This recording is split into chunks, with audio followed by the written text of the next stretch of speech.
굴러들어온 돌 주제에 어디 감히 시댁 재산에 숟가락을 얹으려고 들어. 이 돈 받고 당장 꺼져.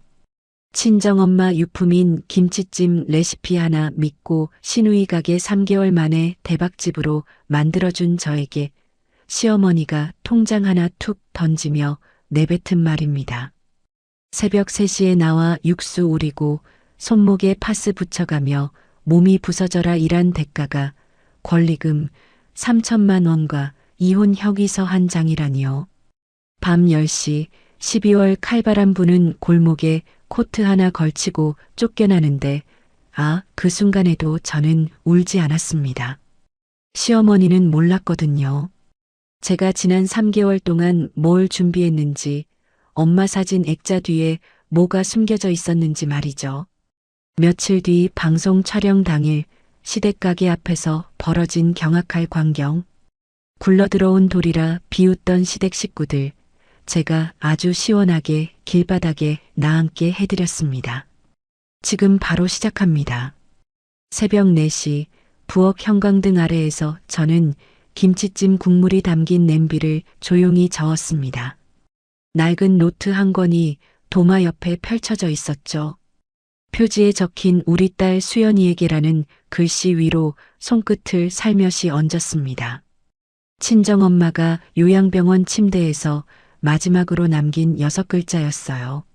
3개월 전 엄마의 손을 놓아드리던 그 오후가 아직도 눈앞에 뿌옇게 서려 있었습니다.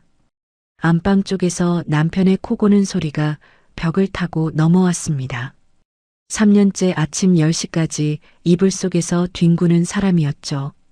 곧 창업할 거야 라는 말만 3년째 녹음기처럼 반복하는 남편 대신 시댁 생활비도 남편이 진 대출 이자도 전부 제 통장에서 빠져나가고 있었습니다.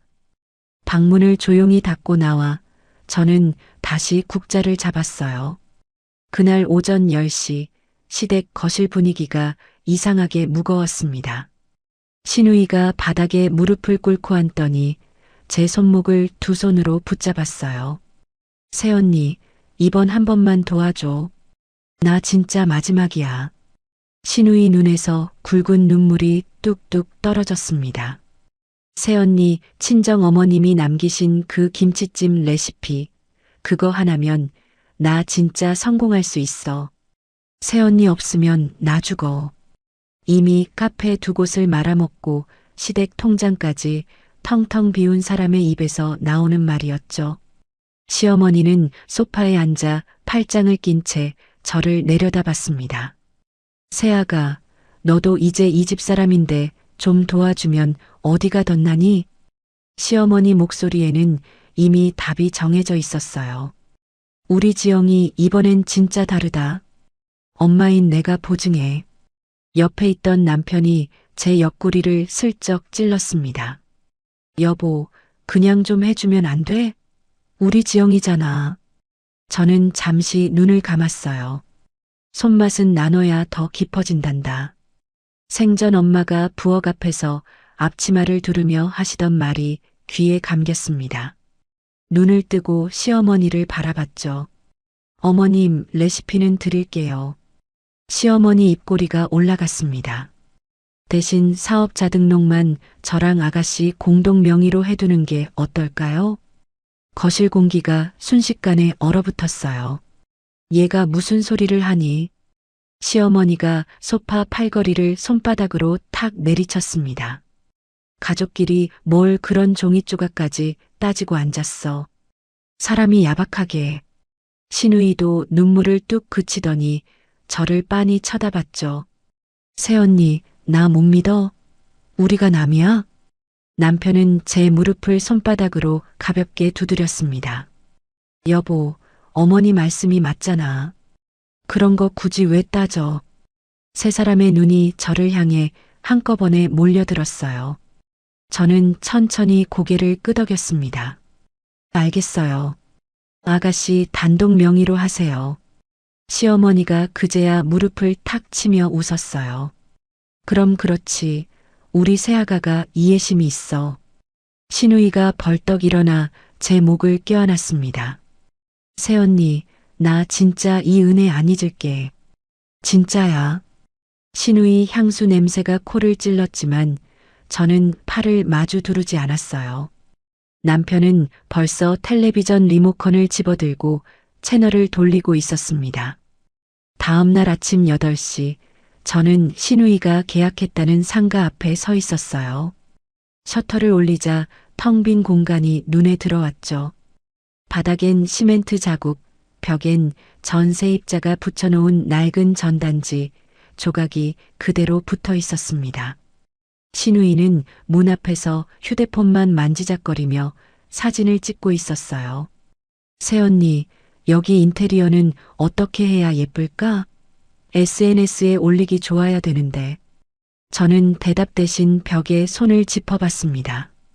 전기 콘센트가 어디 붙어야 하는지, 환풍기는 어느 벽에 뚫어야 하는지, 그릇은 몇 인분씩 준비해야 하는지, 반찬은 몇 가지로 잡아야 하는지, 김치는 어느 시장에서 받아야 원가가 맞는지, 가 모든 게 제 머릿속에서 이미 돌아가고 있었죠. 아가씨는 뭐 할 거예요? 신우이가 눈을 동그랗게 떴어요. 응? 나야 얼굴 마담이지.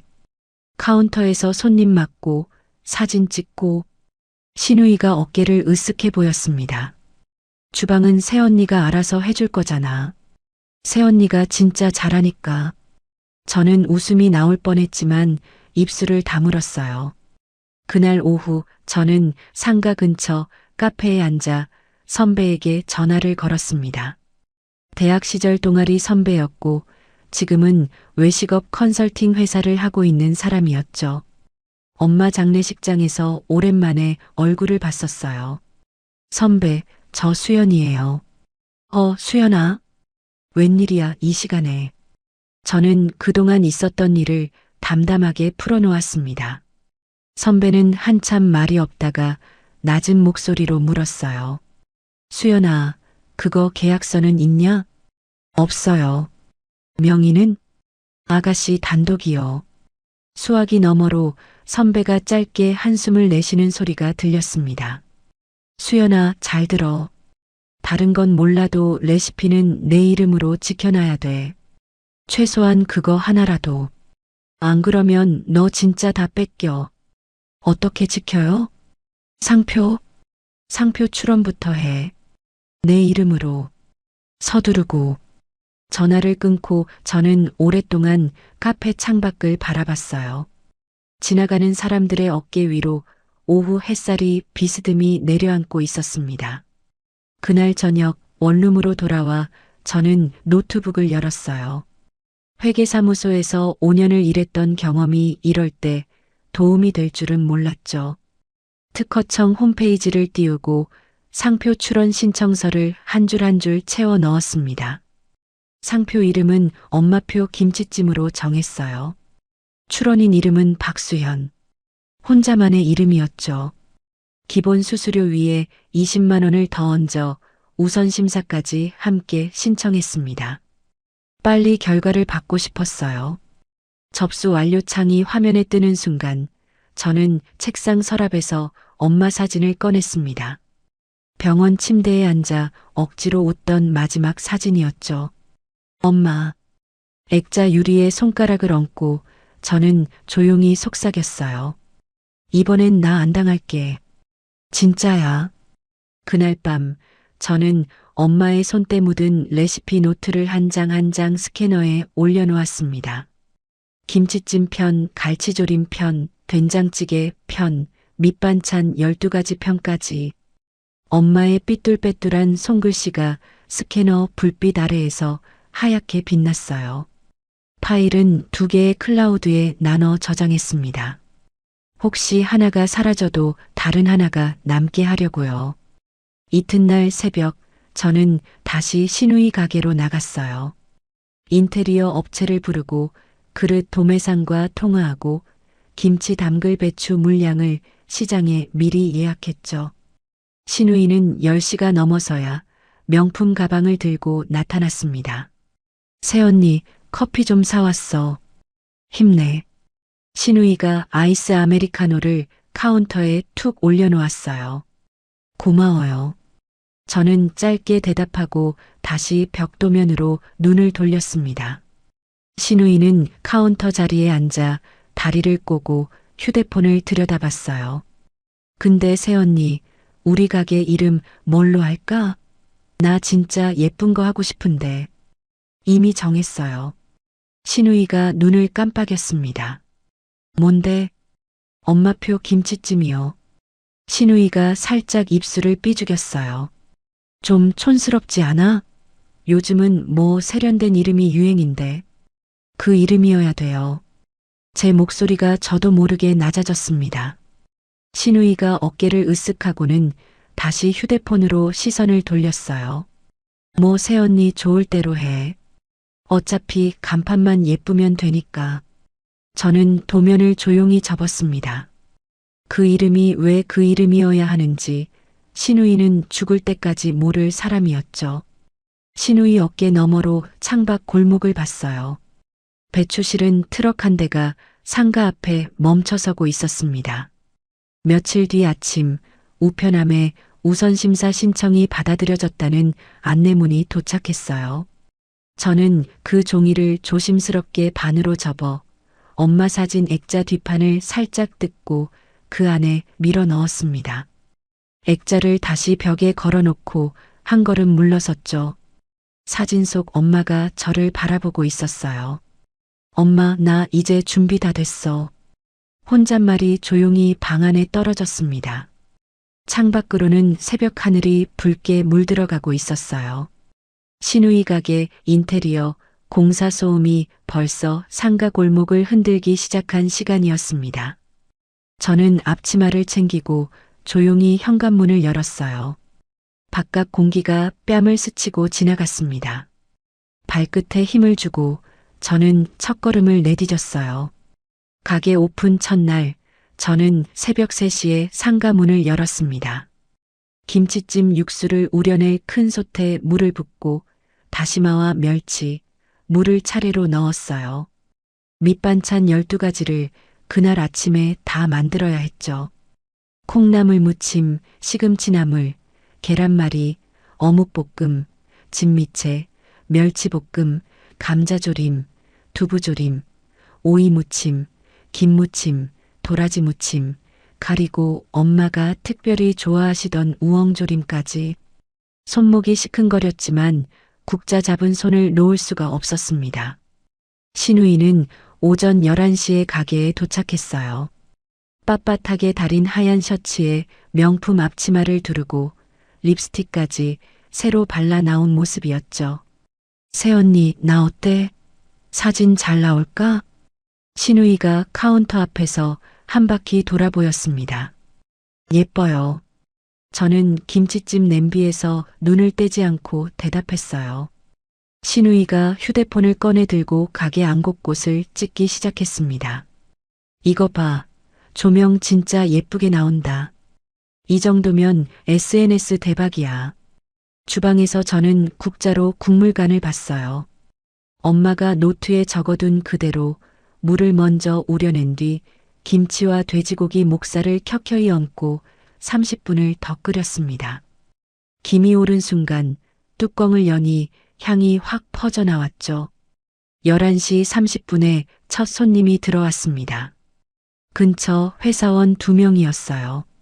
어머, 냄새부터 다르네. 여기 새로 생긴 데예요? 신우이가 활짝 웃으며 자리로 안내했습니다. 네, 오늘 오픈이에요. 편하게 드시고 가세요. 두 사람 앞에 김치찜한 냄비가 놓였습니다. 한 젓가락 뜨자마자 손님 한 명이 눈이 동그래졌어요. 아니, 이거 우리 엄마가 해주던 그 맛인데? 옆에 앉은 사람도 국물을 한 숟갈 뜨더니 고개를 끄덕였습니다. 진짜네. 이 집 대박 나겠다. 점심시간이 되자 손님이 하나둘 밀려 들어왔어요. 1시가 되니 대기줄이 가게 문 밖까지 늘어섰습니다.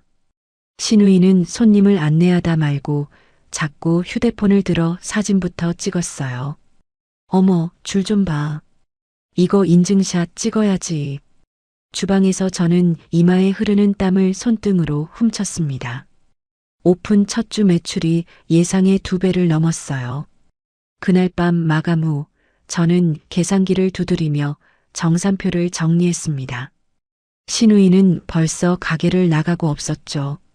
저는 매출표와 재료 구매 영수증을 한 장 한 장 휴대폰으로 찍어 클라우드에 올렸어요.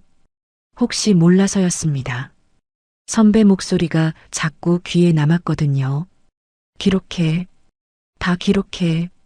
종이 한 장이라도 남겨. 한 달이 지나자 지역 맛집 블로거들이 몰려들었어요. 신우이는 하루에도 몇 번씩 카메라 앞에서 인터뷰를 했습니다. 이 김치찜은 우리 할머니 대대로 내려오는 비법 레시피예요. 주방 안에서 그 말을 들은 순간 저는 국자를 든 손이 멈췄어요. 신우이 목소리가 카운터 너머로 또렷하게 넘어왔습니다. 우리 할머니가 살아생전에 저한테만 알려주셨거든요. 저는 냄비 뚜껑을 닫고 한숨을 삼켰죠. 주방 문틈으로 시어머니 얼굴이 보였습니다. 시어머니는 팔짱을 낀 채 카운터 옆에 서서 딸을 흐뭇하게 바라보고 있었어요.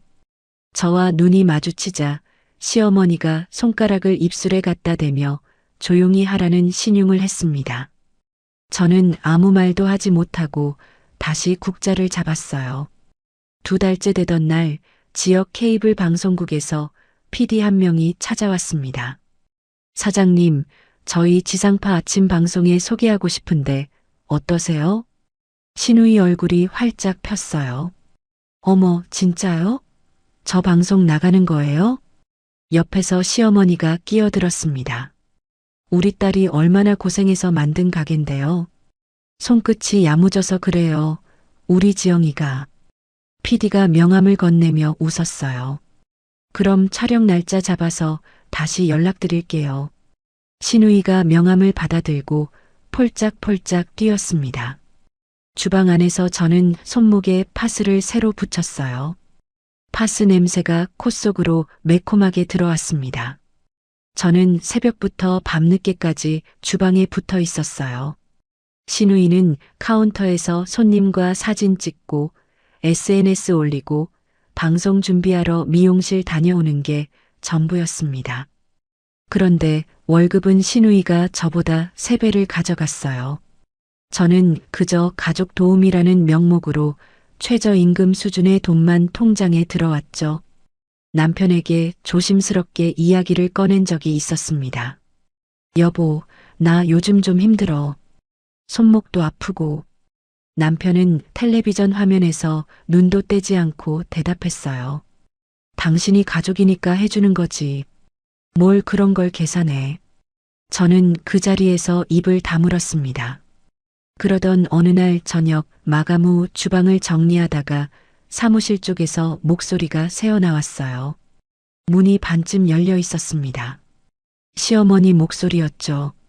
세아가 이제 슬슬 정리해야지. 저는 도마 위에 얹으려던 행주를 손에 든 채로 얼어붙었어요. 매출도 안정됐고 레시피도 다 알아냈으니까. 굳이 얘를 계속 붙여둘 이유가 뭐가 있어? 신우이 목소리가 이어졌습니다. 엄마, 그럼 어떻게 하려고? 권리금 받고 딴 사람 안 치면 우리한테 남는 게 훨씬 크지. 얘한텐 몇 푼 쥐어주고 내보내면 돼. 그래도 새언니가 좀 불쌍하지 않아? 불쌍은 무슨. 지금까지 밥 먹여준 게 어딘데. 심장이 발끝까지 내려앉는 것 같았어요. 저는 행주를 조용히 도마 위에 내려놓고 뒷걸음으로 주방을 빠져나왔습니다. 문이 닫히지 않게 조심하면서요.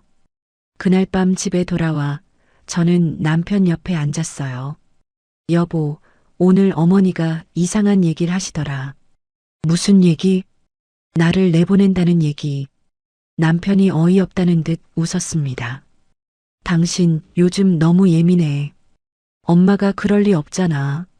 내가 직접 들었어. 잘못 들었겠지. 엄마가 왜 그러겠어. 남편은 다시 텔레비전으로 고개를 돌렸어요. 저는 그 옆 얼굴을 오래도록 바라봤습니다.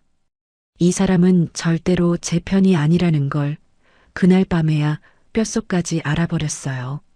다음 날 아침 저는 조용히 선배를 만났습니다. 카페 구석자리에서 저는 그동안 있었던 일을 하나도 빼놓지 않고 털어놓았어요. 선배가 커피잔을 내려놓으며 저를 똑바로 쳐다봤죠. 수연아, 지금부터 잘 들어. 네. 모든 걸 기록해. 매출 장부 사본, 재료 영수증, 통화 녹음까지 다. 선배가 손가락으로 테이블을 두드렸습니다. 특히 시어머니가 손님한테 개인 계좌로 이체 유도하는 거, 그거 CCTV에 확실히 남게 해. 계좌 이체요? 어제 네가 얘기했잖아. 포스기 고장났다면서 시어머니 개인 계좌번호 부르고 다닌다고. 그거 매출 빼돌리는 거야. 나중에 세무서에 낼 카드로 아주 유용하다. 저는 고개를 끄덕였어요. 그날부터 저는 매일 밤 노트에 그날 있었던 일을 적기 시작했습니다. 시어머니가 언제 어떤 손님에게 개인 계좌 이체를 유도했는지, 시누이가 재료비를 얼마씩 부풀렸는지 하나도 빠짐없이 기록했어요. 가게 CCTV 영상은 몰래 저장 장치에 백업해뒀습니다. 특히 시어머니가 손님 앞에서 포스기가 자꾸 먹통이라 그런데요. 죄송한데 개인 계좌로 좀 부탁드려도 될까요? 라며 계좌번호를 부르는 장면들은 따로 편집해 보관했어요. 시어머니는 자기가 뭘 하고 있는지도 몰랐죠. 카메라가 24시간 자기 얼굴을 찍고 있다는 것도. 그 무렵 우편함에 특허청에서 보낸 봉투 하나가 도착했습니다.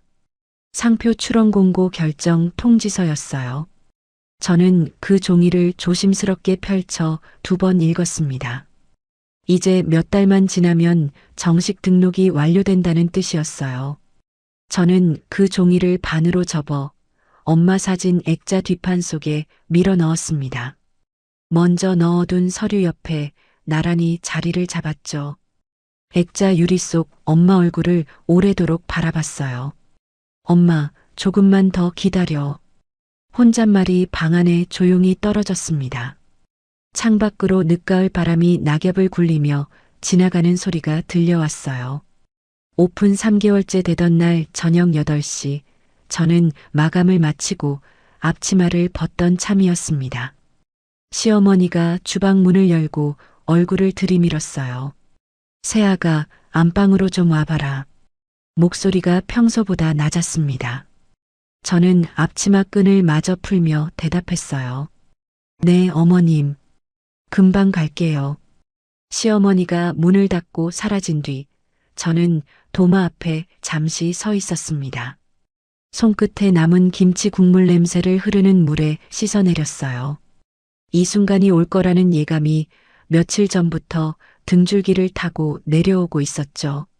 시댁 안방에 들어서자 공기부터 달랐습니다. 시어머니가 화장대 앞 의자에 앉아 팔짱을 끼고 있었어요. 시누이는 문 옆에 붙어서서 손톱을 만지작거리고 있었습니다. 남편은 침대 끝에 걸터 앉아 무릎 위에 손을 얹고 고개를 숙이고 있었어요. 세 사람 앞 낮은 탁자 위에 통장 한 권과 서류 뭉치가 놓여 있었죠. 거기 앉아. 시어머니가 턱으로 방석을 가리켰습니다.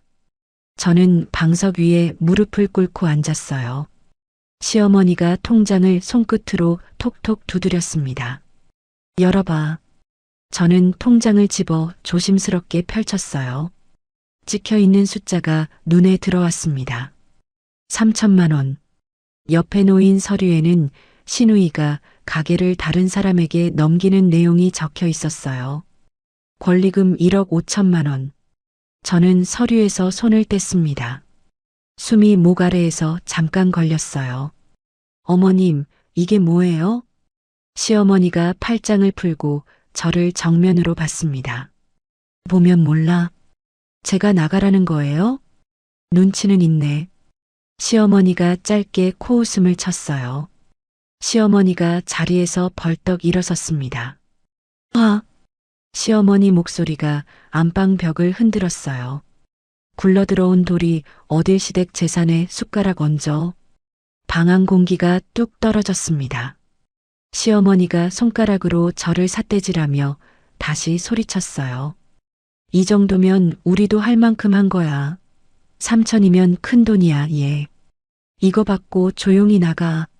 문틈 사이로 신우이가 저를 힐끗 쳐다봤어요. 신우이 입꼬리가 슬쩍 올라가는 게 보였습니다. 무릎 꿇고 매달리던 그 얼굴이 3개월 만에 이런 얼굴로 바뀌어 있었어요. 저는 신우이 쪽으로 잠깐 눈을 돌렸다가 다시 시어머니를 봤습니다. 아가씨는 뭐라고 하세요? 신우이가 어깨를 으쓱했어요. 새언니, 미안한데 엄마 뜻이 그러시니까. 말끝을 흐리는 목소리에 미안함이라곤 티끌만큼도 없었습니다. 그때 남편이 서류 뭉치 밑에서 종이 한 장을 꺼내 제 앞으로 밀었어요. 이혼 협의서였습니다. 이미 남편 이름 자리에 서명이 되어 있었어요. 여보, 우리 이제 그만하자. 남편이 눈도 마주치지 않고 말했습니다. 어머니 말씀이 맞는 것 같아. 목소리에 물기가 하나도 없었어요. 며칠 전 텔레비전 앞에서 당신, 너무 예민해라고 하던 그 목소리와 똑같은 온도였습니다. 저는 서류를 내려다봤어요. 날짜가 이미 어제 날짜로 찍혀 있었습니다. 미리 준비해둔 종이였죠.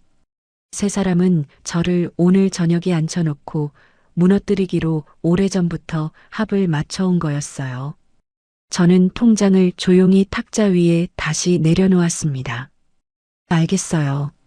시어머니가 눈썹을 살짝 올렸어요. 뭐? 짐 챙길게요. 제 목소리가 이상하게 흔들리지 않고 나왔습니다. 시어머니가 잠깐 어리둥절한 얼굴이 됐다가 곧 다시 팔짱을 꼈어요. 그래, 진작에 그럴 것이지. 저는 자리에서 일어나 안방을 나왔습니다. 작은 방으로 들어가 옷장 문을 열었어요. 캐리어를 꺼내려는데 뒤에서 신우이 목소리가 날아왔습니다. 새언니, 그 옷들 두고 가. 저는 손을 멈추고 뒤를 돌아봤어요.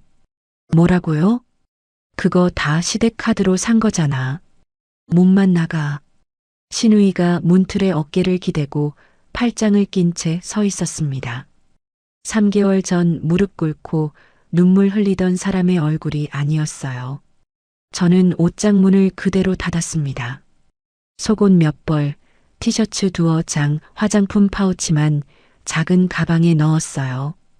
그리고 화장대 위에 세워둔 엄마 사진 액자를 두 손으로 조심스럽게 감쌌습니다. 액자 뒷판 속에 접혀있는 종이의 무게가 손끝에 전해졌어요. 밤 10시 시댁 대문 밖으로 저는 걸어 나왔습니다.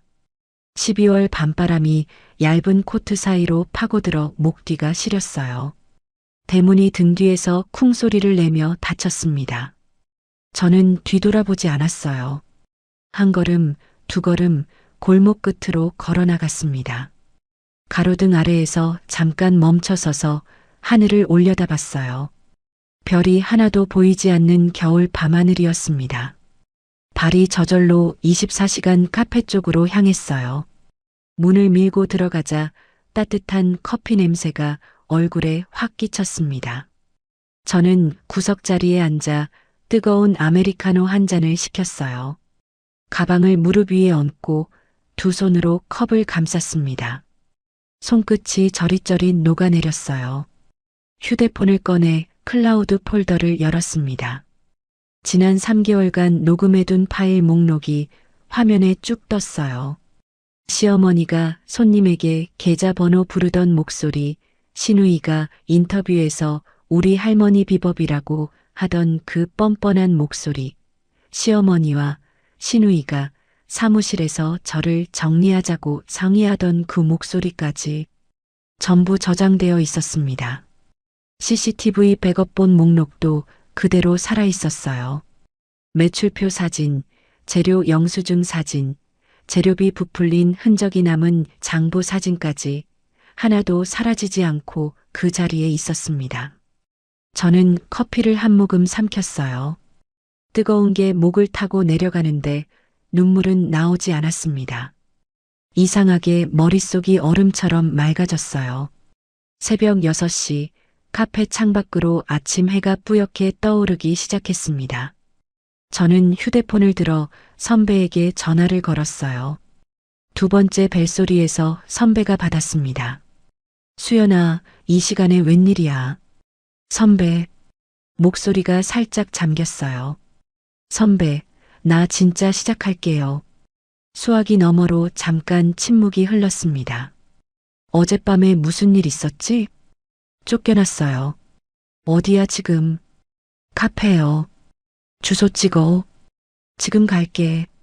30분 뒤 선배가 카페 문을 밀고 들어왔어요. 머리도 못 감은 채로 뛰어온 게 보였습니다. 선배는 제 맞은편에 앉자마자 눈부터 살폈어요. 울었냐? 아니요. 진짜 안 울었네. 선배가 한숨을 짧게 내쉬었습니다. 밥부터 먹자. 그 다음에 변호사 만나러 가자. 그날 오전 선배가 안내한 사무실 앞에 저는 서 있었어요. 문 위에 지적재산권 전문 변호사 최영주라는 이름이 붙어 있었습니다. 문을 열고 들어가자 변호사가 자리에서 일어나 저를 맞았어요. 박수연 씨죠? 앉으세요. 변호사가 손짓으로 자리를 가리켰습니다. 저는 가방에서 서류들을 하나씩 꺼내 책상 위에 올려놓았어요. 상표 출원 공고 결정문, 엄마의 레시피 원본 노트, 녹음 파일이 담긴 USB, CCTV 백업본, 매출 장부 사본까지. 변호사가 하나하나 손끝으로 짚어가며 꼼꼼히 살폈습니다. 한참을 말없이 서류만 넘기던 변호사가 고개를 들었어요. 박수연 씨, 네. 이 정도 증거면 상표 관련 문제, 남의 영업 표지를 무단으로 쓴 문제, 그리고 부당하게 얻은 이익을 돌려받는 청구까지 다 진행할 수 있어요. 변호사가 안경을 살짝 고쳐 썼습니다. 다만 상표 등록이 정식으로 완료되는 그 시점에 맞춰서 움직여야 해요.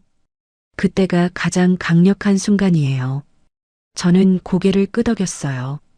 변호사가 서류를 정리해 파일에 담으며 저를 다시 봤습니다. 많이 고생하셨네요. 아직 시작이에요. 제 대답에 변호사가 짧게 웃었어요. 그날 오후 선배가 아는 사람 소개로 잡아준 원룸에 저는 짐을 풀었습니다. 작은 방이었지만 창문이 하나 있었어요. 벽 한쪽에 엄마 사진 액자를 걸었습니다. 액자를 벽에 대고 못을 박는 손끝이 조금 떨렸지만 마음은 이상하게 가라앉아 있었어요. 사진 속 엄마가 저를 조용히 바라봤습니다. 창밖으로는 시댁이 있는 동네 방향의 하늘이 보였어요. 붉게도 노랗게도 물들지 않은 그저 잿빛으로 흐린 겨울 하늘이었습니다. 저는 창가에 서서 오래도록 그 하늘을 바라봤어요. 이제 어떤 감정도 들끓지 않았습니다. 쫓겨난 지 사흘째 되던 날 아침, 저는 변호사 사무실 회의 탁자 앞에 앉아 있었습니다. 책상 위에는 서류 세 뭉치가 나란히 놓여 있었어요. 상표 관련 경고장 초안, 부당이득 반환 청구 소장 초안, 그리고 이혼 소장이었습니다. 변호사가 볼펜 끝으로 서류 한 장을 짚었어요. 박수연 씨, 이 문구는 좀 더 강하게 갈까요? 아니면 이대로 갈까요? 강하게 가주세요. 제 대답에 변호사가 살짝 웃었습니다. 알겠어요. 그때 휴대폰이 진동했어요. 가게에서 주방 보조로 일하다 그만두셨던 이모님이었습니다. 수연 씨 새댁. 이모님, 오래간만이에요. 들었어. 그 집에서 무슨 짓을 했는지. 이모님 목소리가 떨렸어요. 내가 진작에 얘기해줬어야 했는데 미안해. 이모님, 저 좀 만나주실 수 있어요? 당연하지. 어디로 가면 돼? 1시간 뒤, 저는 조용한 카페에서 이모님과 마주 앉았습니다. 이모님이 커피잔 손잡이를 두 손으로 감쌌어요. 새댁, 내가 그동안 봤던 거 다 얘기할게. 천천히 말씀하셔도 돼요. 아가씨 있잖아. 재료비를 자꾸 부풀렸어. 이모님 눈꼬리에 주름이 잡혔습니다. 배추 10포기 산 걸 20포기라고 적고 남은 돈은 자기 통장으로 빼돌렸어. 내가 시장에 같이 가봤으니까 알지. 저는 조용히 고개를 끄덕였어요. 시어머니는 더해. 손님만 오면 포스기가 고장났다고 뻥치면서 자기 계좌번호를 부르더라고. 하루에도 10번씩. 이모님, 그 이야기를 서류로 남겨주실 수 있으세요? 당연하지. 그 못된 것들, 벌 좀 받아야 해. 이모님이 손등으로 눈가를 훔쳤습니다. 그날 밤 선배에게서 전화가 왔어요. 수연아, 내일 저녁 시간 비워둬라. 왜요? 투자자 3사람 자리 잡았어. 내 이야기 듣고 관심 보이는 사람들이야. 선배, 떨지 말고. 내 손에 있는 카드가 얼마나 무거운지 잘 생각해. 전화를 끊고 저는 책상 앞에 앉아 밤새 사업 계획서를 다듬었습니다. 엄마 사진이 벽에서 저를 내려다보고 있었어요. 다음 날 저녁 강남 어느 사무실 회의실에 저는 앉아 있었습니다. 맞은편에 중년 남자 3명이 자리를 잡았어요. 가운데 앉은 사람이 명함을 내밀었습니다. 중견 외식 기업 대표라는 직함이 찍혀 있었어요. 박수연 씨, 시간 많이 안 뺏을게요. 편하게 발표해 주세요. 저는 자리에서 일어나 서류를 넘겨보였습니다. 엄마의 레시피 노트 사본, 사업 계획서, 상표 관련 진행 상황까지 하나씩 설명했어요. 30년 손맛이 담긴 김치찜이 어떻게 만들어졌는지, 왜 이 이름이어야 하는지, 앞으로 어떻게 키워갈 생각인지 2시간을 쉬지 않고 이야기했습니다. 대표가 저를 오래 바라보다가 서류를 덮었어요. 박수연 대표님. 낯선 호칭이었지만 낯설지 않게 들렸습니다. 상표 정식 등록이 확정되면 저희 회사에서 5억을 넣겠습니다. 옆에 앉은 2사람도 고개를 끄덕였어요. 대신 조건이 하나 있어요. 이 상표는 저희 회사만 쓸 수 있게 계약을 걸어주세요. 저는 잠깐 숨을 골랐습니다. 조건부로 각서 먼저 쓸 수 있을까요? 물론이죠. 대표가 서랍에서 각서 양식을 꺼냈어요. 저는 볼펜을 받아 이름 자리에 박수연 3글자를 또박또박 적었습니다. 사인이 끝나자 대표가 손을 내밀었어요. 잘해봅시다. 감사합니다.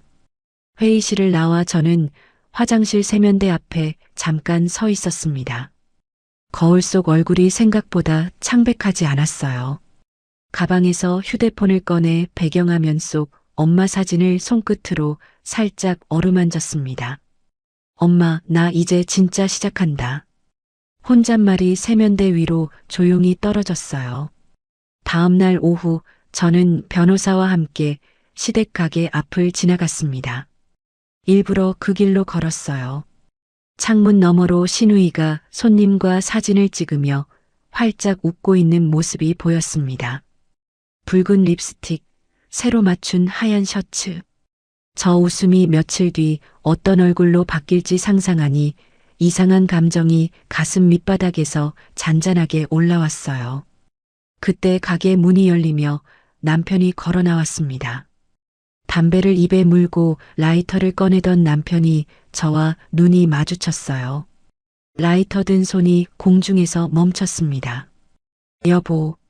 남편이 담배를 입에서 뺐어요.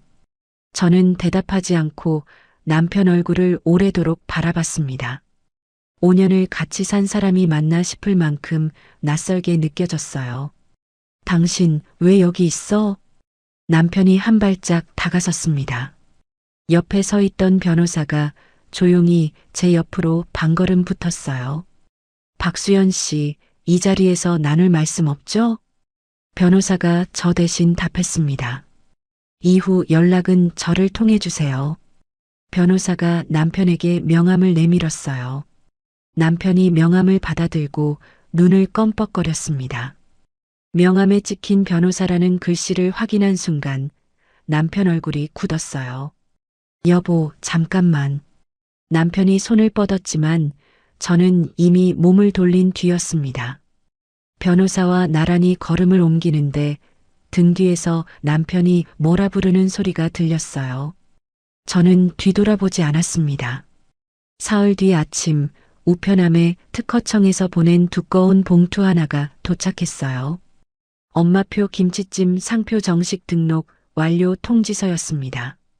저는 그 종이를 두 손으로 받쳐들고 오랫동안 바라봤어요. 이 종이 한 장 때문에 저는 3개월을 이 악물고 버텼습니다. 곧바로 변호사에게 전화를 걸었어요. 변호사님, 등록증 왔어요. 박수연 씨, 시작합시다. 변호사 목소리가 낮고 단단했습니다. 방송 촬영 날짜가 정확히 언제죠? 모레예요. 오전 10시 30분. 그날 오전 10시에 맞춰서 경고장이 그 가게로 도착하게 할게요. 변호사가 잠깐 말을 끊었다가 이어갔어요. 세무서 쪽 익명 제보도 이미 접수돼 있어요. 계좌 이체 유도한 화면 편집본이랑 매출 빠뜨린 자료까지 다 첨부했고요. 위생과 쪽은요? 제보 넣어놨어요. 현장에 나올지 안 나올지는 그쪽 판단이지만 지난주 재료 상태 사진 몇 장이 결정적일 거예요. 저는 통화가 끝난 뒤에도 한참 동안 등록증을 손에서 놓지 못했습니다. 그날 저녁 저는 새가게 자리에 갔어요. 투자사에서 급하게 잡아준 상가였습니다. 인테리어 마무리 공사가 한창이었고 벽에는 이미 초록색 페인트가 절반쯤 올라가 있었어요. 간판 시안이 벽에 붙어 있었습니다. 엄마표 김치찜 본점. 7글자가 저녁 조명 아래에서 조용히 빛났어요. 저는 원룸으로 돌아와 옷장을 열었습니다. 며칠 전 산 새 앞치마 하나가 옷걸이에 걸려 있었어요. 깨끗한 하얀 천에 진한 초록색 끈이 달린 앞치마였습니다. 저는 다리 밑판을 펴고 그 앞치마를 조심스럽게 다렸어요. 주름이 하나씩 펴질 때마다 마음도 같이 반듯해지는 것 같았습니다. 앞치마를 옷걸이에 다시 걸어놓고 저는 창가로 다가갔어요. 저녁 하늘이 서서히 붉게 물들고 있었습니다. 방송 촬영 아침이 이제 하루 반 남았어요. 신우이는 지금쯤 미용실에서 파마를 하고 있겠죠. 시어머니는 아마 새 옷을 사러 백화점에 가 있을 겁니다. 저는 창문에 이마를 살짝 대고 저녁 공기를 들이마셨어요. 숨이 이상하게 편안하게 들어왔습니다. 책상 앞으로 돌아와 저는 노트를 폈어요. 내일 아침에 해야 할 일들을 하나씩 적어 내려갔습니다. 첫째, 새가게 오픈 준비 상황 최종 확인. 둘째, 변호사에게 경고장 발송 시간 최종 통보받기. 셋째, 이모님께 오픈 첫날 출근 시간 안내 문자 보내기. 넷째, 엄마 산소에 갈 꽃 준비. 볼펜 끝이 종이 위에서 잠깐 멈췄어요. 저는 5번째 줄에 조용히 한 문장을 더 적었습니다. 절대로 뒤돌아보지 말 것. 노트를 덮고 저는 엄마 사진 앞에 잠시 섰어요. 사진 속 엄마가 여전히 저를 바라보고 있었습니다. 방 안 형광등이 미세하게 깜빡였어요. 방송 촬영 당일 오전 10시 30분 시댁가게 앞골목이 사람들로 북적였습니다. 방송국 카메라 세대와 조명 장비, PD와 작가들이 분주하게 세팅을 하고 있었어요. 시어머니는 새로 파마한 머리를 손끝으로 매만지며 카메라 앞에 섰습니다. 신우이는 새 유니폼에 붉은 립스틱을 바르고 붉은 카펫이라도 밟는 것처럼 상기된 얼굴이었어요. 엄마, 나 어때? 얼굴 부어 보이지 않아? 신우이가 손거울을 들여다보며 물었습니다. 우리 지영이 얼굴만한 게 어디 있다고. 걱정 마. 시어머니가 딸의 어깨를 톡톡 두드렸어요. PD가 손을 들었습니다. 자, 곧 시작할게요. 사장님 카운터 앞에 서주세요. 신우이가 활짝 웃으며 자리를 잡았어요. 바로 그때 검은 정장을 입은 여자 한 명이 성큼성큼 가게 안으로 걸어 들어왔습니다. 한 손에는 두꺼운 서류 파일이 들려 있었어요. 변호사였습니다. 이지영 씨. 변호사가 신우이 앞에 서서 이름을 불렀어요. 신우이가 어리둥절한 얼굴로 고개를 돌렸습니다. 누구세요? 박수연 씨 대리인입니다. 변호사가 서류를 꺼내 신우이 앞 카운터에 조용히 올려놓았어요. 엄마표 김치찜 상표권은 박수연 씨 이름으로 정식 등록되어 있습니다. 이 가게에서 그 이름과 관련 표시를 계속 쓰신다면 남의 상표를 무단으로 쓴 문제로 즉시 형사 절차까지 갈 수 있습니다. 신우이 얼굴에서 립스틱 색이 도드라질 만큼 핏기가 빠져나갔어요. 엄마 저 사람 뭐라는 거야? 신우이가 시어머니 팔을 붙잡았습니다. 시어머니는 카운터에 놓인 서류를 노려봤어요. 이게 무슨 소리야?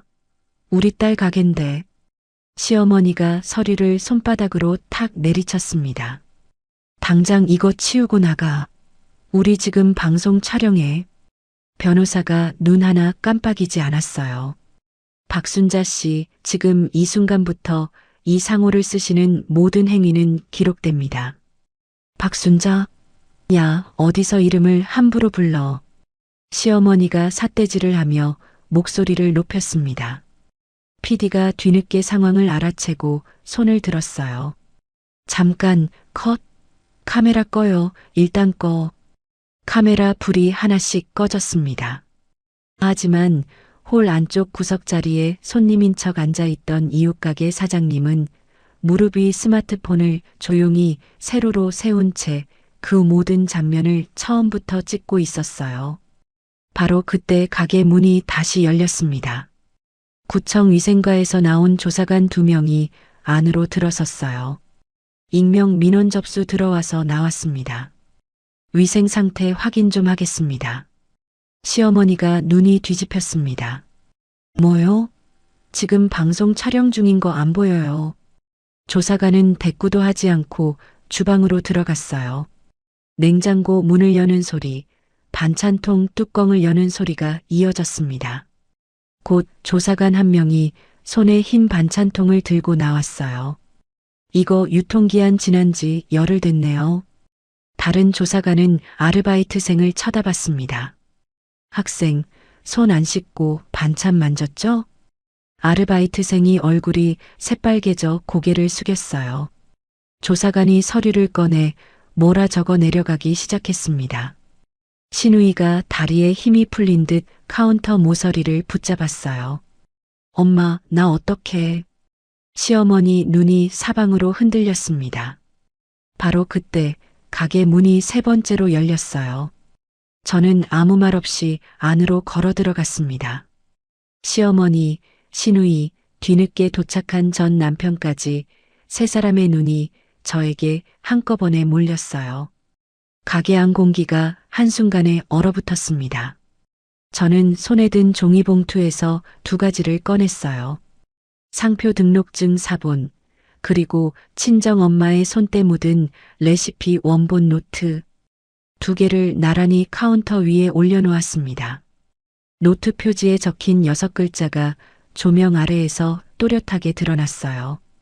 우리 딸 수연이에게.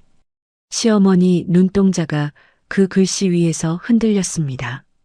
신우이가 카운터에 손을 짚고 몸을 앞으로 기울였어요. 새언니.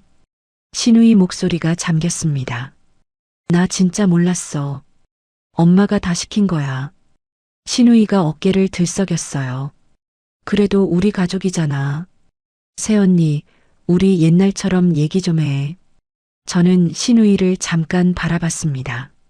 3개월 전 시댁 거실에서 무릎 꿇고 눈물 흘리던 얼굴이 겹쳐 보였어요. 가족이요? 제 목소리가 이상하게 차분하게 나왔습니다. 3달 전 저를 밤 10시에 대문 밖으로 밀어낸 그 순간 가족명부에서 저를 지운 건 가족들이잖아요. 신우이 어깨가 움찔했어요. 새언니, 저 이제 새언니 아니에요. 옆에 서 있던 시어머니가 카운터 앞으로 한 발 내디뎠습니다. 수연아. 목소리 톤이 완전히 바뀌어 있었어요. 예, 우리가 남이니? 우리가 얼마나 잘해줬는데. 시어머니가 손을 뻗어 제 팔을 잡으려 했습니다. 저는 조용히 반걸음 뒤로 물러섰어요. 어머님, 3개월 전에 저한테 뭐라고 하셨는지 기억나세요? 시어머니 손이 허공에서 멈췄습니다. 굴러들어온 돌이 어딜 시댁 재산에 숟가락 얹느냐고 그렇게 말씀하셨죠. 시어머니 얼굴이 딱딱하게 굳었어요. 저는 그 말 한마디를 지난 3개월 동안 하루도 잊은 적이 없어요. 전 남편이 뒤에서 저를 불렀습니다. 여보, 잠깐만. 준호 씨. 제가 처음으로 남편을 이름으로 불렀어요. 저한테 여보라는 호칭 이제 쓰지 마세요. 전 남편이 입을 벌린 채 아무 말도 하지 못했습니다. 저는 손목시계를 흘낏 봤어요. 세무서에서 곧 안내문이 도착할 거예요. 개인 계좌로 손님들 돈 받으신 거 다 자료로 넘어갔어요. 시어머니 얼굴이 파랗게 질렸습니다. 이 미친 네가 우리를 팔았어? 아니요, 어머님. 어머님이 스스로 하신 걸 저는 기록만 했어요. 시어머니가 카운터를 손바닥으로 내리쳤어요. 이 배은망덕한 거사. 시어머니 목소리가 가게 안을 흔들었습니다. 저는 시어머니를 조용히 바라봤어요. 어머님, 소리 지르지 마세요. 지금 이 순간도 다 녹음되고 있어요. 시어머니가 입을 딱 벌린 채 굳었습니다. 가게 밖에서는 갑자기 사람들이 웅성거리는 소리가 들려왔어요. 창밖으로 눈을 돌리니 상가 반대편 벽에 커다란 현수막이 하나 걸리고 있었습니다. 엄마표 김치찜 본점 그랜드 오픈 1회 뒤. 선배가 어제 미리 준비해둔 홍보 현수막이었어요. 지나가던 사람들이 하나둘 그 앞에 걸음을 멈추고 사진을 찍기 시작했습니다. 신우이가 그 현수막을 발견하고는 카운터에 그대로 주저앉았어요. 엄마, 저게 뭐야? 새언니가 저기 가게 열어? 시어머니는 대답하지 못했습니다. 저는 상표 등록증 사본을 카운터 위에 그대로 둔 채 노트만 조심스럽게 다시 집어들었어요. 이 노트는 저희 엄마 유품이에요. 이거만 가져갈게요. 전 남편이 저를 향해 한 발짝 다가섰습니다. 여보, 우리 얘기 좀. 준호 씨. 저는 전 남편 눈을 마주 봤어요. 할 얘기가 있으면 변호사님한테 하세요. 전 남편이 얼어붙었습니다. 저는 몸을 돌려 조용히 가게 문 쪽으로 걸어갔어요. 등 뒤에서 신우이가 뭐라 부르는 소리가 들렸습니다. 시어머니가 큰 소리로 제 이름을 외치는 소리도 들렸어요. 전 남편이 앞으로 뛰쳐나오려다 변호사 손에 막히는 소리도 났습니다. 저는 그 어떤 소리에도 발걸음을 멈추지 않았어요. 문을 밀고 나오자 겨울 햇살이 얼굴에 확 쏟아졌습니다. 12월인데도 이상하게 그날 햇살은 봄처럼 따뜻하게 느껴졌어요. 상가 골목 반대편 벽에 걸린 현수막이 바람에 살짝 펄럭였습니다. 선배가 그 아래 서서 손을 흔들고 있었어요. 옆에는 홍보 담당자로 보이는 젊은 여자가 사람들에게 전단지를 나눠주고 있었습니다. 저는 천천히 골목을 걸어 그쪽으로 향했어요. 한 걸음, 두 걸음, 세 걸음. 뒤돌아보지 않았습니다. 발끝 아래로 지난 3개월이 뭉텅뭉텅 떨어져 나가는 느낌이었어요. 선배가 저를 발견하고 두 손을 크게 흔들었습니다. 수연아, 여기. 저는 손을 살짝 들어 답했어요. 현수막 앞에 선이 지나가던 아주머니 한 분이 저를 알아봤습니다. 어머, 사장님이세요? 여기 언제 열어요? 1회 뒤에요. 제가 웃으며 답했어요. 꼭 올게요. 그 옆 가게 방금 완전 뒤집혔던데. 아주머니가 시댁가게 쪽을 손가락으로 가리켰습니다. 저는 대답 대신 옅게 웃었어요. 선배가 제 어깨를 툭 쳤습니다. 수연아, 잘했다. 선배, 이제 진짜 시작이야. 바람이 한 번 세게 불었어요. 현수막이 크게 한 번 펄럭이며 소리를 냈습니다. 저는 고개를 들어 그 초록색 글씨를 오래도록 바라봤어요. 그날 밤 10시, 저는 원룸 침대에 앉아 휴대폰 화면을 들여다보고 있었습니다. 지역 자영업자 커뮤니티에 올라온 영상 하나에 조회수 숫자가 미친 듯이 올라가고 있었어요. 제목이 눈에 들어왔습니다. 유명 김치찜집 며느리 등쳐먹은 시댁 실체. 이웃가게 사장님이 낮에 몰래 찍은 그 영상이었어요. 시어머니가 카운터를 손바닥으로 내리치며 소리 지르는 장면, 시누이가 다리에 힘이 풀려 주저앉는 장면, 위생과 조사관이 유통기한 지난 반찬통을 들어 보이는 장면까지 편집도 없이 그대로 올라와 있었습니다. 댓글이 순식간에 수백 개씩 달렸어요. 저는 화면을 아래로 계속 내려봤습니다. 댓글 하나가 눈에 들어왔어요. 저 며느리 진짜 대단하다. 어떻게 저렇게 참았을까? 저는 휴대폰을 조용히 침대 위에 내려놓았습니다. 새벽 2시 화장실에 물을 마시러 갔다가 다시 확인해 보니 조회수가 이미 50만을 넘어 있었어요. 다음 날 오후 영상은 이슈 유튜브 채널로 옮겨 다녔습니다. 시어머니 얼굴과 시누이 얼굴이 모자이크도 없이 그대로 퍼져나갔어요. 시누이가 지난 2달간 SNS에 올렸던 게시물들도 하나씩 캡처되어 돌아다녔습니다. 친할머니 대대로 내려오는 비법이라고 태연하게 인터뷰하던 영상도 짜깁기 되어 실시간 검색어에 올라갔어요. 저는 새 가게 오픈 준비에 집중하려 했지만 자꾸만 휴대폰 알림이 울렸습니다. 기자들 취재 요청 문자가 하루에도 수십 통씩 쏟아졌어요. 저는 그중 어느 것에도 답하지 않았습니다.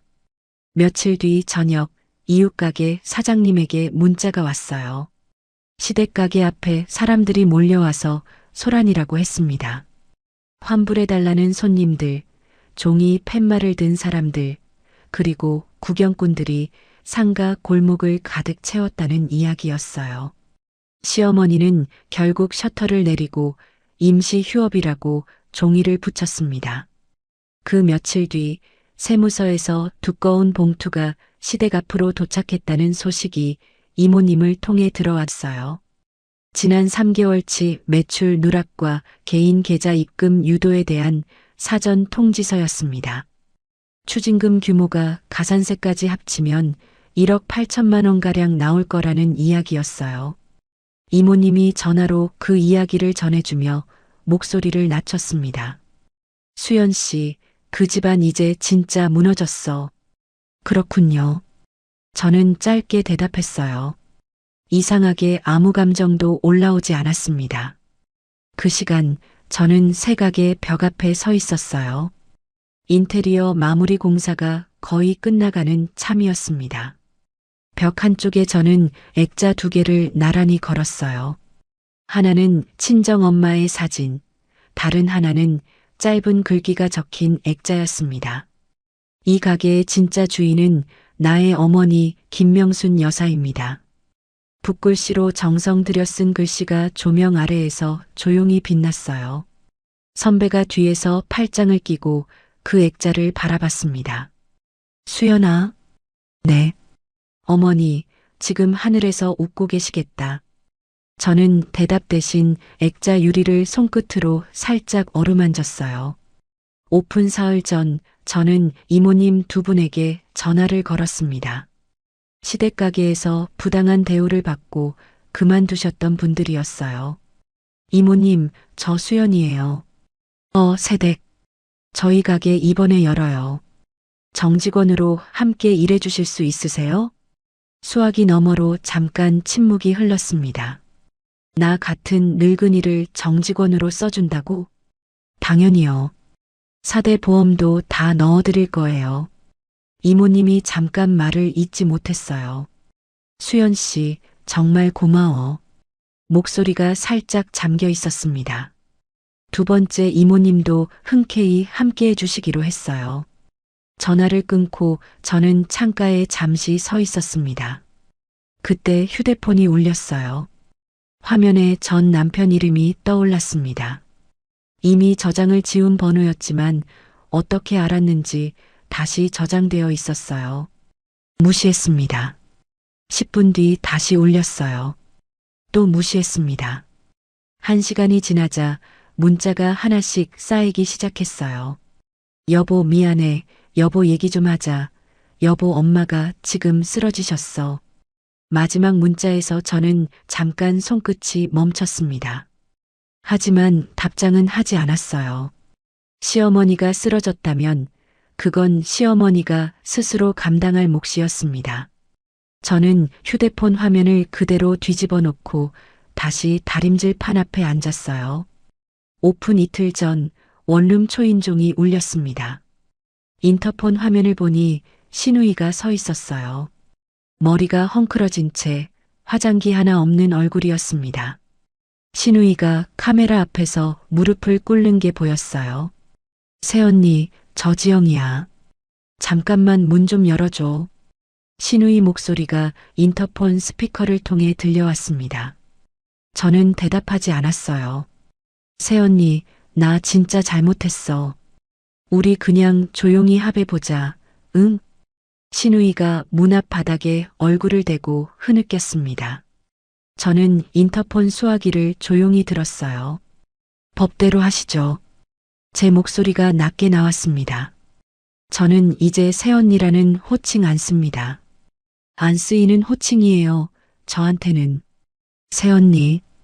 끊을게요. 저는 인터폰 수화기를 내려놓고 화면을 껐어요.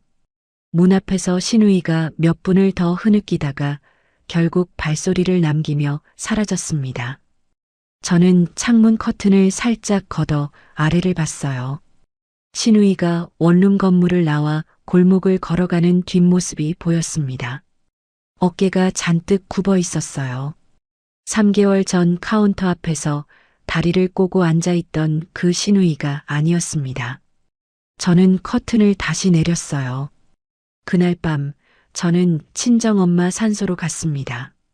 버스를 2번 갈아타고 도착한 시골 언덕이었어요. 산소 앞에 앉아 저는 국화한 다발을 조용히 내려놓았습니다. 엄마 나왔어. 바람이 언덕 위로 불어 올라왔어요. 엄마, 나 지난 3개월 동안 있었던 일 다 얘기해 줄게. 저는 처음부터 끝까지 산소에 이야기했습니다. 레시피를 내주라고 매달리던 신우이 얼굴부터 사무실에서 우연히 들은 시어머니 목소리, 안방 탁자 위에 놓여있던 통장과 서류, 밤 10시 대문 밖으로 나오던 그 겨울바람, 카페 창가에서 새벽을 지새운 그날, 변호사 사무실 문을 밀고 들어가던 순간까지 한 번도 목이 메지 않았어요. 이야기가 끝날 무렵 바람이 한 번 더 언덕 위로 불어 올라왔습니다. 머리카락이 뺨을 스치는 감촉이 이상하게 엄마 손끝처럼 느껴졌어요. 저는 산소 앞에 오래도록 앉아 있었습니다. 돌아오는 버스 안에서 저는 창밖 어두운 논밭을 오래 바라봤어요. 오픈 하루 전 아침 변호사에게서 전화가 왔습니다. 박수연 씨. 네, 변호사님. 이혼 소장 접수 완료했어요. 그리고 시댁 가족 상대로 상표 관련 손해배상 청구 소송도 별도로 접수했고요. 두 사건은 각각 다른 재판부에서 진행되죠? 맞아요. 시간은 좀 걸릴 거예요. 몇 달은 각오하셔야 해요. 괜찮아요. 각오하고 있어요. 전화를 끊고 저는 창가에 잠시 섰습니다. 바깥은 흐렸어요. 곧 눈이 내릴 것 같은 하늘이었습니다. 저는 다림질 판 위에 올려둔 새 앞치마를 다시 한번 확인했어요. 주름 한 점 없이 반듯하게 다려져 있었습니다. 오픈 시간에 맞춰 이 앞치마를 두르고 카운터 앞에 서 있을 저의 모습이 눈앞에 잠깐 그려졌어요. 저는 옷걸이에 앞치마를 조심스럽게 다시 걸었습니다. 책상 위 노트를 펴고 오픈 당일 해야 할 일 목록을 마지막으로 훑었어요.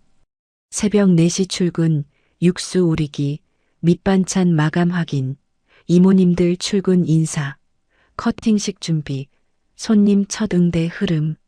목록 맨 아래에 저는 조용히 한 줄을 더 적었습니다. 엄마 사진 앞에서 한 번 웃기. 볼펜 뚜껑을 닫고 저는 형광등을 껐어요. 오픈 당일 아침 10시, 저는 새 앞치마 끈을 허리 뒤에서 단단히 묶었습니다.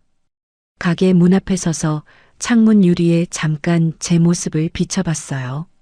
주름 하나 없이 반듯한 앞치마와 뒤로 단정하게 묶은 머리, 그리고 살짝 붉게 물든 뺨. 셔터를 올리자 바깥 골목의 소음이 확 쏟아져 들어왔습니다. 저는 문을 열고 밖으로 한 발짝 나섰어요. 가게 앞으로 100m 넘는 줄이 이미 늘어서 있었습니다. 며칠 전 온라인에 퍼진 영상을 보고 찾아온 손님들, 근처에 사는 주민들, 지역 방송국 두 곳의 취재진까지 골목을 가득 채우고 있었어요. 맨 앞줄에 서 있던 아주머니 한 분이 저를 알아보고 손을 흔드셨습니다. 사장님, 저 이번 주 내내 기다렸어요. 감사합니다. 저는 허리를 숙여 인사했어요. 선배가 옆에서 저를 툭 쳤습니다. 수연아, 커팅식 시작하자. 가게 문 앞에 걸어둔 하얀 리본 앞에 저와 선배, 변호사, 그리고 두 이모님이 나란히 섰어요. 가위 5자루가 손끝에 나뉘어 놓였습니다. 선배가 옆에서 손짓으로 신호를 줬어요. 하나, 둘, 셋. 가위가 리본을 잘라내는 소리가 짧게 났습니다. 박수 소리가 골목을 가득 채웠어요. 저는 리본 조각을 두 손으로 받쳐들고 잠깐 눈을 감았습니다.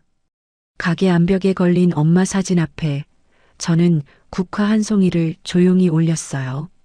이 가게의 진짜 주인공은 저희 어머니 김명순 여사입니다. 목소리가 살짝 잠겼지만 끝까지 또박또박 나왔습니다.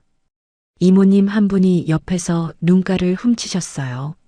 주방으로 들어가 저는 국자를 잡았습니다. 새벽에 이미 우려놓은 김치찜 육수에서 김이 올라오고 있었어요. 두 이모님이 반찬 그릇을 하나씩 손님상에 올리기 시작했습니다. 12시가 지나자 홀 안이 손님으로 꽉 찼어요. 한 젓가락 든 손님이 옆 사람에게 하는 말이 카운터 너머까지 들려왔습니다. 이거 진짜 우리 엄마 손맛인데. 내 말이. 이 집 대박 나겠다. 저는 잠깐 국자 잡은 손을 멈추고 눈을 감았어요. 그 시각 상가 반대편 시댁 가게 앞에는 폐업 안내문이 붙어 있다는 문자가 이모님에게서 왔습니다. 셔터가 반쯤 내려간 상태로 며칠째 그대로라고 했어요. 시어머니가 자택을 부동산에 내놓았다는 이야기까지 이어져 왔습니다. 세무서 추징금 1억 8천만 원과 손해배상 청구 소송 부담을 감당할 수가 없었던 거였어요. 저는 문자 화면을 잠깐 내려다보다가 다시 앞치마 주머니에 휴대폰을 넣었습니다. 그날 밤 마감 후 저는 카운터 앞에 앉아 정산표를 확인했어요. 숫자를 2번 다시 봤습니다. 하루 매출이 시댁가게 최고 매출의 3배가 넘어 있었어요. 선배가 옆에 앉으며 어깨를 툭 쳤습니다. 수연아, 프랜차이즈 문의 오늘만 20건 넘게 들어왔다. 20건이요? 투자사에서 벌써 2호점 자리 보자고 연락 왔어. 저는 정산표를 다시 한번 훑어봤어요. 숫자들이 눈앞에서 살짝 흔들렸습니다. 그로부터 겨울이 지나고 가게는 하루도 빠짐없이 대기줄이 이어졌어요. 이모님 두 분은 이제 새로 들어온 젊은 직원들의 든든한 선배 역할을 해주셨습니다. 투자사에서 잡아준 2호점 자리는 강남 한복판에 계약이 마무리됐어요.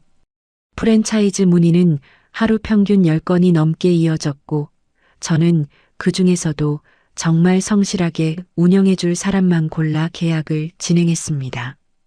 한 사람을 고를 때마다 엄마 사진 앞에 잠시 서서 마음을 정리하는 게 어느새 습관이 되어 있었어요. 그렇게 넉 달이 흘렀습니다. 봄이 오는 3월 어느 아침, 저는 법원 조정실에 앉아 있었어요. 이혼 조정 기일이었습니다. 맞은편에 전 남편이 초췌한 얼굴로 앉아 있었어요. 며칠 면도를 안 한 듯 턱수염이 거뭇거뭇했고 눈 밑에 검은 그림자가 짙게 내려앉아 있었습니다. 조정위원이 서류를 훑어보며 물었어요. 이준호 씨, 이혼에 동의하십니까? 전 남편이 잠깐 대답을 못하다가 저를 향해 몸을 기울였습니다. 여보, 나 진짜 잘못했어. 한 번만 다시 생각해줘. 준호 씨, 응. 저는 이 결혼 유지할 마음이 하나도 없어요. 제 목소리가 조정실 안에 낮게 깔렸습니다. 조정위원 쪽을 보고 저는 다시 말했어요. 이혼 진행해 주세요. 전 남편이 두 손으로 얼굴을 감쌌습니다. 조정위원이 서류를 정리했어요. 조정 결과 이준호 씨 유책 사유와 시댁 측의 경제적 착취 정황이 인정됩니다. 위자료 5천만 원, 재산 분할 3천만 원, 총 8천만 원으로 조정 성립합니다. 전 남편이 손으로 얼굴을 감싼 채 대답하지 않았습니다. 조정위원이 다시 한번 물었어요. 이준호 씨, 동의하십니까? 한참 뒤에 전 남편 목소리가 흘러나왔습니다. 동의합니다. 저는 조정실 문을 밀고 밖으로 나왔어요. 복도 창가에 봄 햇살이 비스듬히 들어오고 있었습니다. 이상하게 마음이 가벼웠어요. 한 달 뒤 상표 관련 손해배상 청구 소송 결과가 나왔습니다. 시댁 세 사람이 3개월간 벌어들인 이익 중 상당 부분과 위자료 명목으로 총 1억 5천만 원의 손해배상 판결이 확정됐어요. 판결 선고 당일 저는 법정 밖 복도를 걷고 있었습니다. 뒤에서 다급한 발소리가 났어요. 수연아, 시어머니 목소리였습니다. 저는 걸음을 멈추고 뒤를 돌아봤어요. 시어머니가 흐트러진 머리로 저에게 달려왔습니다. 파마가 반쯤 풀린 채였고 옷차림도 흐트러져 있었어요. 시어머니가 제 옷자락을 잡으며 매달렸습니다. 예, 수연아. 진짜 이렇게까지 해야겠니? 우리가 남이니? 시어머니 목소리가 떨렸어요. 저는 시어머니 손끝을 조용히 내 옷자락에서 떼어냈습니다. 어머님, 3개월 전에 저를 굴러들어온 돌이라고 부르셨죠. 시어머니 손이 허공에서 멎었어요. 그 순간부터 우린 이미 남이었어요. 시어머니 눈에서 눈물이 뚝뚝 떨어지기 시작했습니다. 저는 그 눈물을 오래 바라보지 않았어요. 몸을 돌려 복도 끝쪽으로 걸어갔습니다. 뒤에서 시어머니가 뭐라 계속 부르는 소리가 들렸어요. 저는 뒤돌아보지 않았습니다. 법원 정문을 나서자 봄바람이 얼굴에 부드럽게 스쳤어요. 며칠 뒤 지역 신문 기자 한 명이 인터뷰를 요청했습니다. 저는 가게 카운터 앞에 앉아 짧게 대답했어요. 복수한 게 아니에요. 저는 그저 돌아가신 어머니의 이름을 지켰을 뿐이에요. 기자가 그 말을 그대로 옮겨 적었습니다. 그 인터뷰가 온라인에 퍼진 다음 날 가게 앞 대기줄이 한층 더 길어졌어요. 인터뷰 다음 날 오후 저는 다시 친정엄마 산소로 갔습니다. 가방 안에는 새로 나온 브랜드 소개 책자 한 권, 2호점 계약서 사본, 그리고 2건의 승소 판결문 사본이 들어 있었어요. 산소 앞에 저는 그 종이들을 나란히 올려놓았습니다. 엄마, 바람이 언덕을 스치고 지나갔어요. 엄마, 나 진짜 잘했지? 저는 오랜만에 소리내어 웃었습니다. 산소 앞에서 웃은 건 그날이 처음이었어요. 바람이 한 번 더 언덕 위로 불어 올라왔습니다. 머리카락이 뺨을 스치는 감촉이 오래전 부엌에서 앞치마를 두르시던 엄마의 손끝을 닮아 있었어요. 저는 두 손을 무릎 위에 얹고 오래 앉아 있었습니다. 해가 서쪽 산등성이로 조금씩 기울고 있었어요. 돌아오는 버스 안에서 저는 창밖 논밭을 바라봤습니다. 들판에 노란 유채꽃이 드문드문 피어 있었어요. 지난 겨울 저를 감쌌던 그 차가운 바람이 이제는 어디에도 남아있지 않았습니다. 휴대폰이 진동했어요. 선배에게서 온 문자였습니다. 2호점 부지 실사 잘 끝났어. 다음 주에 계약 진행하자. 저는 짧게 답장을 보냈어요. 네, 감사해요, 선배. 버스 창유리에 이마를 살짝 대고 저는 눈을 감았습니다. 엔진 진동이 뺨을 타고 부드럽게 전해졌어요. 오픈 후 1년이 지난 4월 아침, 저는 본사 사무실 창가에 서 있었습니다. 책상 위에는 외식업 전문 매거진의 표지 촬영 안내문이 놓여 있었어요. 엄마표 김치찜은 수도권과 지방광역시를 중심으로 직영점 8곳을 낸 브랜드로 성장해 있었습니다. 저는 창밖으로 봄 햇살이 부서지는 거리를 잠깐 내려다봤어요. 책상 뒤 벽에 걸린 엄마 사진이 조명 아래에서 조용히 저를 바라보고 있었습니다. 그날 오후 스튜디오에서 촬영이 시작됐어요. 포토그래퍼가 카메라 뒤에서 손짓을 했습니다. 대표님, 살짝 오른쪽으로 서주세요. 네. 저는 지시대로 몸을 살짝 틀었어요. 세트 뒤 커다란 벽에는 엄마의 사진이 크게 걸려 있었습니다. 카메라 셔터 소리가 스튜디오 안을 채웠어요. 플래시가 터지는 사이사이 저는 지난 1년을 조용히 떠올렸습니다. 3개월 만에 대박집을 일궈놓고 밤 10시 시댁 대문 밖으로 밀려나던 그 겨울밤, 카페 창가에서 새벽을 지새우던 그 새벽, 그리고 오늘 이 스튜디오까지. 포토그래퍼가 카메라를 내려놓으며 웃었어요. 대표님, 표정이 좋아요. 뭐 좋은 일 있으세요? 그냥 오래된 일이 하나 생각나서요. 저도 짧게 웃어 답했습니다. 촬영이 끝나고 사무실로 돌아온 저녁, 예전 시댁 이웃 아주머니에게서 전화가 왔어요. 수연이니? 네, 아주머니. 내가 요즘 시댁 소식을 들었는데 말이야. 아주머니 목소리가 살짝 낮아졌어요. 준호, 편의점에서 야간 아르바이트 하고 있대. 시내 그 큰 사거리 앞 편의점. 저는 잠깐 아무 말 없이 창밖만 봤습니다. 그러시군요. 어머님 세금이랑 손해배상금 감당하느라 그런가 봐. 네. 이상하게 아무 감정이 올라오지 않았어요. 전 남편의 얼굴은 이미 아득한 사람의 얼굴이었습니다. 아주머니가 이야기를 이어갔어요. 그리고 시어머니 있잖아. 결국 그 집 팔았대. 지방 어디 작은 원룸으로 이사 갔다더라. 그렇군요.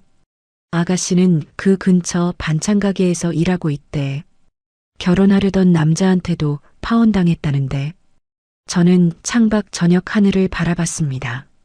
노을이 붉게 하늘 끝을 물들이고 있었어요. 전화를 끊고 저는 오래도록 그 자리에 서 있었습니다.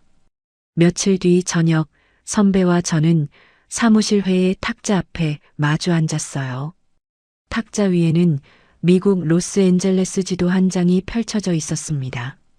선배가 지도의 한 지점을 손가락으로 짚었어요. 수연아, 여기 코리아타운 중심가. 첫 해외 매장 자리로 여기가 제일 좋아. 선배, 진짜 여기까지 오네요. 네가 여기까지 온 거지. 선배가 커피잔을 들었습니다. 엄마 이름을 세계에 알리는 프로젝트, 진짜 시작하자.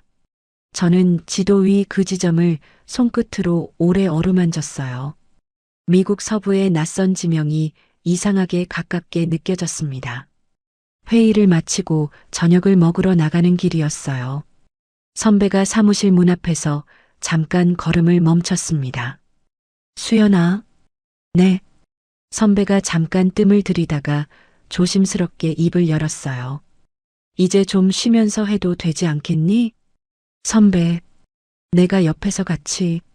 선배 얼굴이 형광등 아래에서 살짝 붉어졌습니다. 저는 잠깐 웃었어요. 부드럽지만 분명한 웃음이었습니다. 선배, 지금은 엄마가 남긴 이름 먼저 알리는 게 순서 같아요. 그래. 선배가 짧게 고개를 끄덕였어요. 민망해하지도 실망한 티를 내지도 않았습니다. 그래도 밥은 사도 되지? 당연하죠. 우리는 조용히 웃으며 사무실 계단을 내려갔어요. 밤바람이 계단 아래에서 부드럽게 올라왔습니다. 선배는 그날 저녁 평소보다 2잔 정도 술을 더 마셨어요. 저는 잔을 부딪히며 그 마음을 조용히 받아들였습니다. 말없이 함께 있는 시간이 오래된 친구처럼 편안했어요. 가게 앞에서 헤어질 때 선배는 손을 짧게 들어 인사만 남기고 걸어갔습니다. 저는 그 뒷모습을 잠깐 바라보다가 몸을 돌렸어요. 며칠 뒤 저는 사내 워크숍을 열었습니다. 2 이모님과 정직원 25명이 넓은 강당에 둥그렇게 앉았어요. 저는 마이크를 손에 들고 앞에 섰습니다. 오늘 여러분께 2가지 소식을 알려드리려고 왔어요. 직원들 눈이 저에게 모였습니다. 첫째, 이번 분기부터 매출 성과에 따른 특별 성과급을 지급합니다. 강당 안이 잠깐 웅성거렸어요. 둘째, 원하시는 직원분들께 우리 회사 주식을 살 수 있는 기회를 드립니다. 제가 대표로 있는 동안 여러분과 함께 나눌 수 있는 만큼 나누고 싶어요. 이모님 한 분이 눈시울을 붉히셨습니다. 박수가 터져 나왔어요. 저는 마이크를 잠깐 내려놓고 강당 안을 둘러봤습니다. 시댁가게에서 부당한 대우를 받고 그만두셨던 이모님이 앞줄에서 손뼉을 치고 계셨어요. 젊은 직원들이 뒷줄에서 서로 손을 잡고 웃고 있었습니다. 저는 다시 마이크를 들고 짧게 덧붙였어요. 저희 어머니가 살아계셨으면 여러분 손 하나하나 다 잡아주셨을 거예요. 저는 그저 어머니 대신 감사 인사를 드립니다. 강당 안이 잠깐 조용해졌다가 다시 박수가 이어졌어요. 워크숍이 끝난 다음 날 아침 8시, 저는 서울역에서 지방행 KTX에 올랐습니다. 가방 안에는 아무것도 들어있지 않았어요. 기차가 창밖으로 논밭을 스치고 지나갔습니다. 2시간쯤 지나 저는 어느 작은 도시의 골목에 서 있었어요. 아주머니가 알려주신 주소가 손 한 종이 위에 적혀 있었습니다. 낡은 반찬 가게 하나가 골목 끝에 자리 잡고 있었어요. 문 앞에 붙은 손글씨 간판이 조명 없이 낮 햇살에만 비치고 있었습니다. 저는 반대편 벽 그늘에 서서 유리창 너머 안쪽을 바라봤어요. 시누이가 앞치마를 두르고 반찬을 손님에게 담아주고 있었습니다. 머리는 하나로 대충 묶여 있었고 화장기가 없었어요. 명품 앞치마도 새 유니폼도 붉은 립스틱도 없었습니다. 손끝이 유난히 거칠어져 있었어요. 시누이가 손님과 웃으며 몇 마디 나누는 모습이 보였습니다. 이상하게 그 웃음이 예전보다 훨씬 편안해 보였어요. 저는 오래 서 있지 않았습니다. 발끝에도 손끝에도 어떤 무게도 걸리지 않았어요. 원망도 미움도 통쾌함도 남아있지 않았습니다. 저는 몸을 돌려 조용히 골목을 걸어 나왔어요. 돌아오는 KTX 안에서 저는 창밖으로 스쳐 지나가는 풍경을 오래 바라봤습니다. 노란 유채꽃밭, 이제 막 심어놓은 모내 기용물이 잔잔하게 채워진 논, 그 위를 낮게 나는 새들. 저는 손을 창유리에 살짝 대고 눈을 감았어요. 봄 햇살이 유리를 통해 손등에 얇게 얹혔습니다. 이제 정말 아무것도 남아있지 않았어요. 서울역에 도착한 시각은 저녁 8시가 조금 넘어 있었습니다. 역 광장에는 사람들이 저마다의 방향으로 바쁘게 걸어가고 있었어요. 저는 그 무리 사이를 조용히 지나 택시 승강장 쪽으로 걸었습니다. 본사 사무실 앞에서 택시를 내리자 창문 너머로 사무실 형광등 불빛이 새어나오고 있었어요. 야근하는 직원들이 아직 몇 사람 남아있는 모양이었습니다. 저는 계단을 올라 사무실 문을 열었어요. 책상 뒤 벽에 걸린 엄마 사진 앞에 잠시 섰습니다. 엄마. 혼잣말이 조용히 사무실 안에 떨어졌어요. 이제 이 이름 아무도 못 건드려. 사진 속 엄마가 저를 조용히 바라봤습니다. 내가 끝까지 지킬게. 저는 창가로 걸어가 커튼을 살짝 걷었어요. 바깥 도시의 불빛들이 점점이 반짝이고 있었습니다. 멀리 남산 타워의 붉은 조명이 밤하늘 아래에서 조용히 빛나고 있었어요. 저는 창문에 이마를 살짝 대고 오래도록 그 불빛들을 바라봤습니다. 책상 위에 놓인 매거진 표지 시안이 눈에 들어왔어요. 가운데에 제 얼굴이 있었고 그 뒤로 엄마의 사진이 나란히 자리 잡고 있었습니다. 두 얼굴이 나란히 놓인 그 종이를 저는 손끝으로 살며시 어루만졌어요. 시안 아래쪽에 적힌 짧은 문구가 눈에 들어왔습니다. 한 사람의 손맛에서 시작된 이야기. 저는 시안을 다시 책상 위에 조심스럽게 내려놓았어요. 형광등 불빛 아래에서 엄마 사진 속 얼굴이 옅게 웃고 있는 것처럼 보였습니다. 여러분, 오늘 이야기 어떻게 보셨나요? 주인공은 5년을 참고 또 참았습니다. 가족이니까, 사람이 야박하면 안 되니까 그렇게 자기 자신을 접어가며 살아왔죠. 하지만 정말로 지켜야 할 것 앞에서는 조용히 그리고 단단하게 준비하는 사람이었습니다. 무조건 참는 것이 착한 게 아니라는 것. 내가 사랑하는 사람이 남겨준 것만큼은 스스로 지켜낼 줄 알아야 한다는 것. 이 이야기가 우리에게 남겨준 울림이 아닐까요? 여러분이 그날 밤 골목에 서 있던 주인공을 만난다면 어떤 말을 건네고 싶으신가요? 따뜻한 위로도 좋고 시원한 응원도 좋습니다. 댓글로 살포시 남겨주세요. 오늘도 시청해주셔서 감사합니다. 행복한 하루 되세요.